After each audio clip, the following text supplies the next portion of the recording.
Could 18 ships truly change the world forever, shaping the food, language, and borders of today? In 1511, 18 ships changed the world forever. We're still living with those consequences. Most people think the real shift was Columbus in 1492.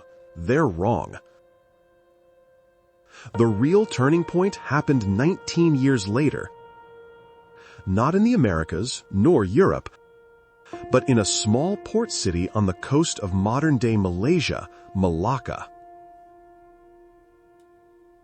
When Portuguese cannons roared, they didn't just conquer a city. They shattered a 1,000-year trading system. They launched 5 centuries de colonialism, profundamente changeando food, words, and maps. This is how a tiny European kingdom, with few people, reshaped an entire continent, and why we're still living in the world they created. Why target Malacca? You need to understand one thing. Malacca wasn't just wealthy. It was the wealthiest port on Earth. Let me say that again. The wealthiest port on Earth. The Malay Peninsula. The Indonesian archipelago. The only way to sail from India to China was through the Malacca Strait. Every ship, every cargo of silk, spices, porcelain, and gold had to pass through. And Malacca sat right in the middle.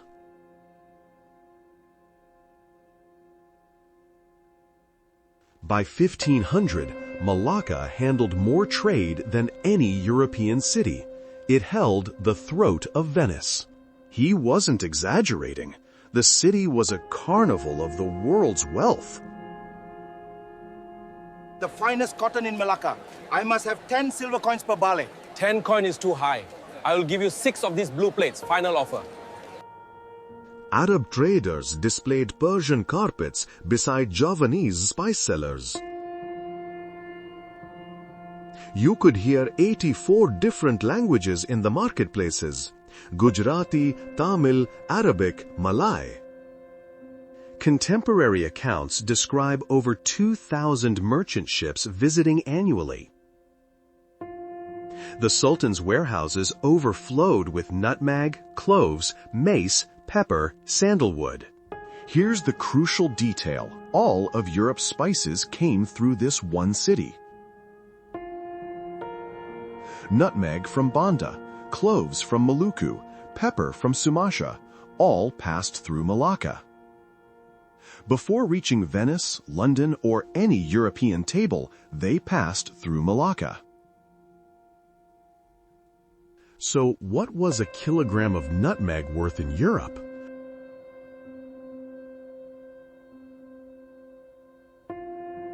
More than a year's wages for a common worker, sometimes more than gold. Control Malacca, control the spice trade.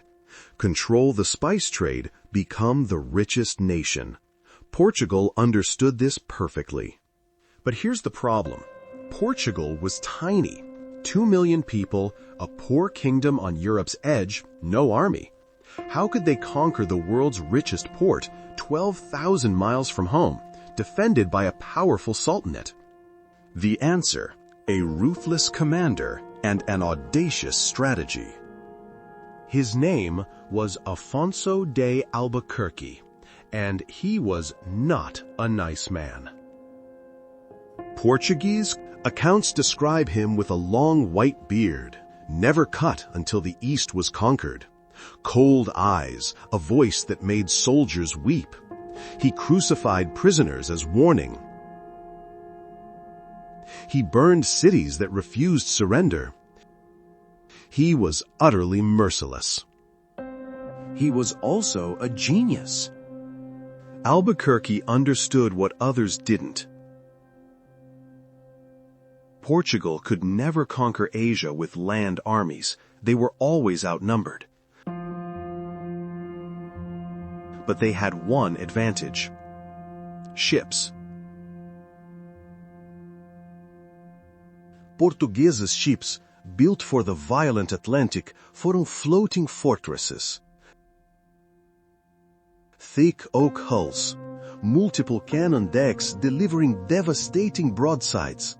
Asian vessels couldn't match. Elegant in its brutality. Don't conquer countries, conquer choke points. Seize strategic locations where trade passes. Control the sea lanes. Let Asian merchants trade, but force them to pay Portuguese taxes or face cannons. His targets were precise: Hormuz, Goa, and Malacca, the key to Southeast Asia. In 1509, a Portuguese fleet under Sequeira arrived at Malacca on a diplomatic mission. The Sultan was suspicious but allowed trade. Then disaster struck. Someone betrayed the Portuguese. Sultan's forces attacked, 20 Portuguese killed, others imprisoned. Sequeira barely escaped. When Albuquerque heard, he didn't see disaster, he saw opportunity. Now he had justification, a cause. He could frame conquest as rescue, righteous vengeance, holy war.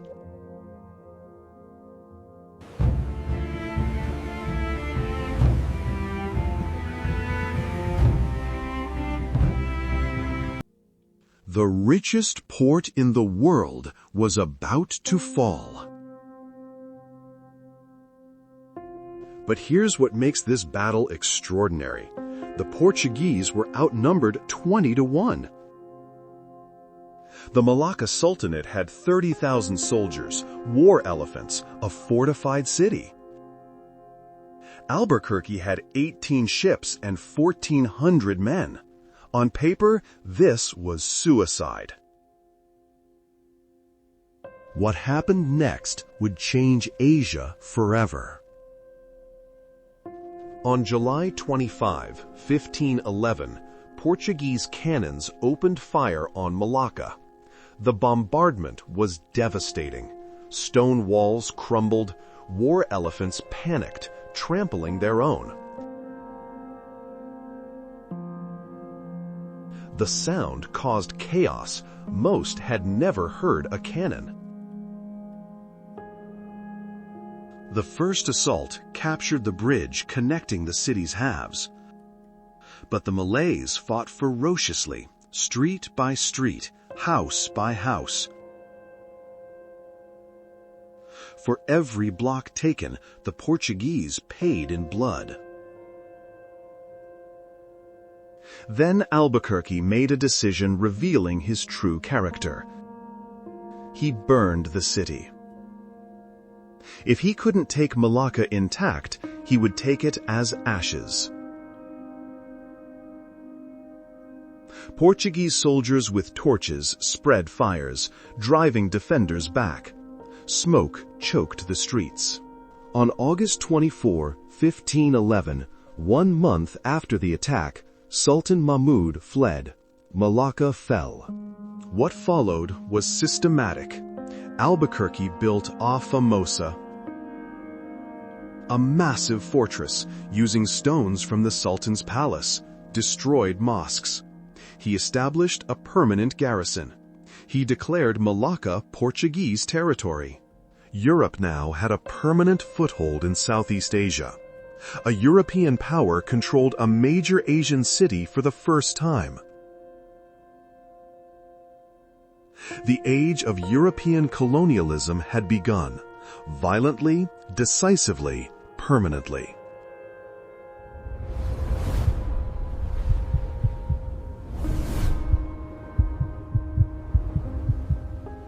The message was clear. Portuguese could take what they wanted, and no one could stop them. Conquest was only the beginning. What they did next reshaped Southeast Asia. First, they broke the old trading system. For 1,000 years, Asian trade operated on relationships. trust, family networks, shared religion. Merchants traded for generations. The Portuguese replaced all of this with violence.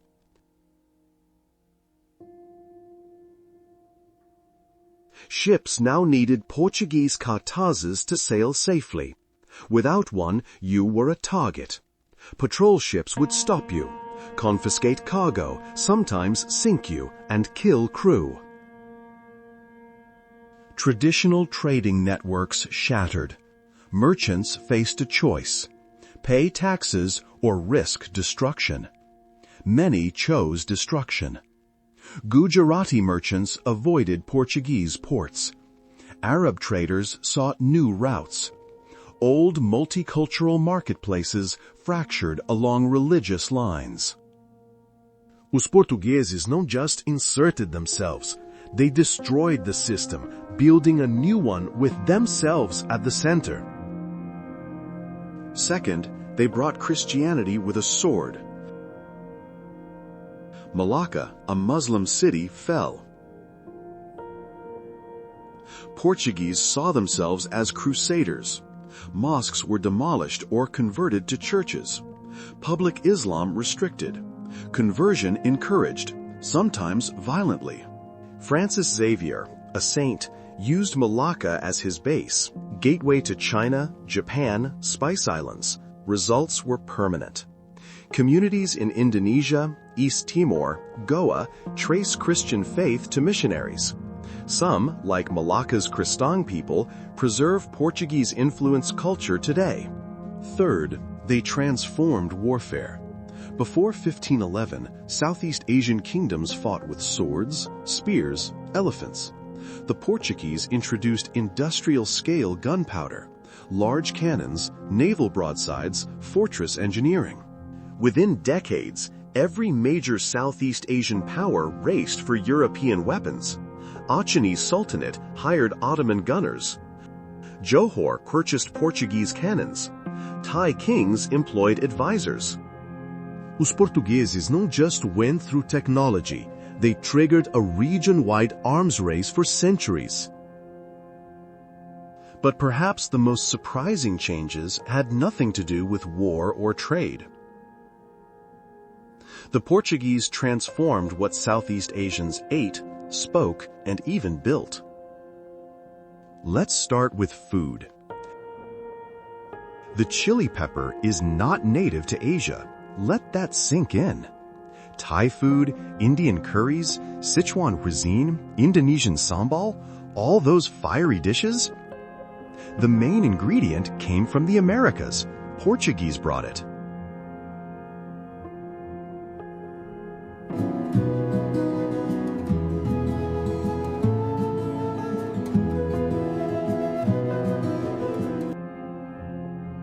The Silk Maritime Network connected Asia to the Americas for the first time. Ships carrying spices west brought New World crops east. Within a century, new foods became staples. Imagine Thai cuisine without chilies, Indian food without tomatoes, Asian desserts without peanuts. The Portuguese didn't just change trade, they changed what billions eat daily. Every time you eat pad thai or curry, you're tasting the Portuguese legacy.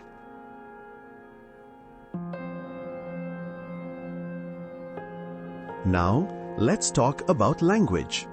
Open a Malay or Indonesian dictionary. You'll find hundreds of Portuguese words. Meja, jendela, kereta, bendera, manteiga, garpu.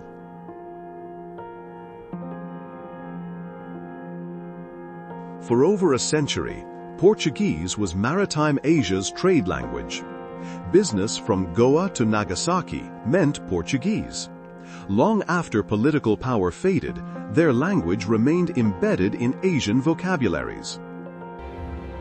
Then there's architecture. Portuguese brought European building techniques. Stone fortifications, arched doorways, bell tower churches, buildings to withstand cannon fire. A Famosa Malacca fortress became a template. similar structures appeared across the region. European-style forts, churches, marking influence, physical transformation of the landscape. Want to understand the ships that made this possible? See my video on carracks and caravels, the vessels that conquered the world. Link in description.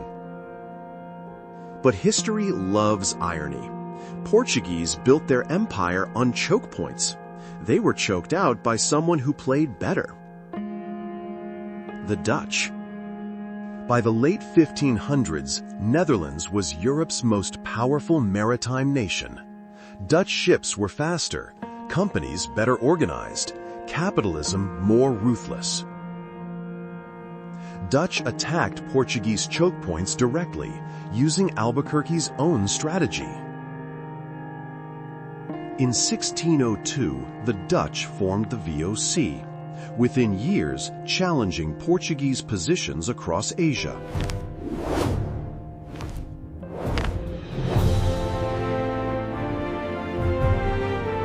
Portuguese lost their prize to the very tactics they pioneered. Empire shrank to scattered remnants: Goa, Macau, East Timor, fragments of a shattered dream. Maar de Dutch konden conquer everything. The changes made were permanent. Christian communities remained. Trading patterns influenced successors. Introduced words stayed. Brought foods kept spreading. Political empire lasted barely a century. The Portuguese cultural empire has lasted 500 years, and counting. What remains of Portuguese in Southeast Asia today? Walk through Malacca's old town. Ruins of A Famosa stand, oldest European structure. St. Paul's Church, built 1521 on Xavier's Hill.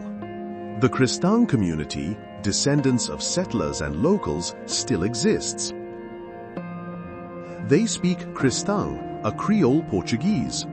They blend Portuguese and Malay traditions. They are living proof that 1511 never really ended. In East Timor, Portuguese is official language. The nation's identity traces back to missionaries after Malacca's conquest. But the deepest legacy isn't monuments. Portuguese established the template for European colonialism. The great Portuguese caravel, a ghost of the age of discovery, slowly fades into the stone, becoming just a memory. If this video changed your view of history, hit subscribe and the notification bell.